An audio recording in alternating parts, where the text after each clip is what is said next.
Hello friends, welcome to UPSC Eureka. Basically, national achievement survey NAS 2021 report release किया गया है और ये रिलीज जो हुआ है रिपोर्ट ये department of school education literacy जो मिनिस्ट्री ऑफ एजुकेशन के अंतर्गत आती है उसके द्वारा रिलीज़ किया गया है। तो न्यूज़ इस प्रकार है, the department of school education and literacy ministry of education today release the NAS report, that is National Achievement Survey Report 2021, which assesses the health of school education system in the country by conducting comprehensive evaluation survey of children's learning competencies at class 3rd, 5th, 8th and 10 with a cycle period of 3 years.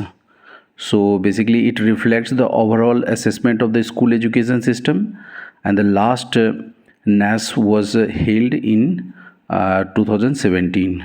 सो इसमें आपको important point क्या है कि NAS report जो तैयार किया गया है वो department of school education and literacy जो मिनिस्ट्री ऑफ एजुकेशन के अंतर्गत आती है उसके द्वारा रिलीज़ किया गया है और ये बेसिकली असेस करती है health of school education system in the country by conducting comprehensive evaluation survey of children's learning competencies. तो किस क्लास का कॉम्पिटेंसीज को ये चिल्ड्रेन की लर्निंग को इवेलुएट करके किया जाता है, तो class 3rd, 5th, 8th and 10th और with a cycle period of 3 years। So after every 3 year इसको कंडक्ट किया जाता है। सो इसमें आगे जो इम्पोर्टेंट पॉइंट दिया हुआ है कि about 34 lakh students of 1.18 lakh schools in 720 districts from both rural and urban areas have participated in NAS 2021. So NAS 2021 में both rural and urban areas से about 34 lakh student participate किया है।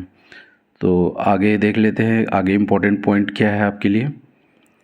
नेक्स्ट जो important point है इसका objective क्या है, तो objective of the NAS 2021 is to evaluate children's progress and learning competencies as an indicator of the efficiency of the education system so as to take appropriate step for remedial action at different levels.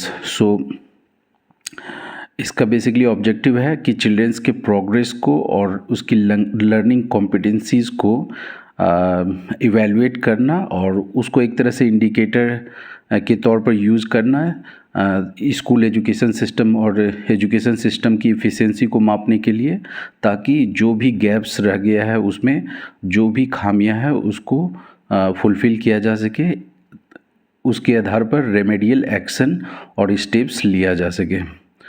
सो ये objective है। And आगे क्या दिया हुआ है कि it will help to unravel the gap in learning and will support state और UT government in developing long term, mid term and short term interventions to improve learning levels and orient on differential planning based on NAS 2021 data.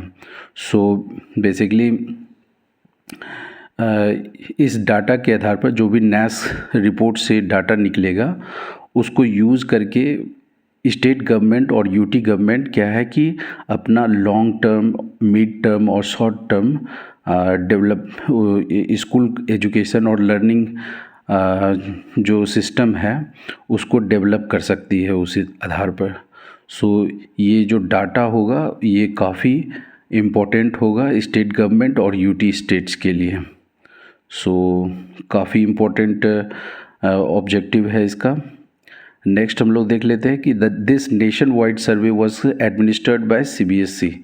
ये जो nation wide सर्वे किया गया किसके द्वारा administered किया गया, तो CBSE के द्वारा किया गया in one single day at the same time and the survey was managed through the technology platform designed and developed by National Informatics Center। So ये जो सर्वे किया गया है उसमें जो टेक्नोलॉजी प्लेटफॉर्म का यूज़ किया गया है किसके द्वारा किया गया है, तो नेशनल इंफॉर्मेटिक्स सेंटर्स के द्वारा, और ये डिज़ाइन और डेवलप्ड भी किया गया है नेशनल इंफॉर्मेटिक्स सेंटर्स के द्वारा। तो पूछा जा सकता है कि नैस रिपोर्ट 2021 किसके द्वारा डेवलप और डिज़ाइन किया गया है, तो नेशनल इंफॉर्मेटिक्स सेंटर के द्वारा, NIC के द्वारा।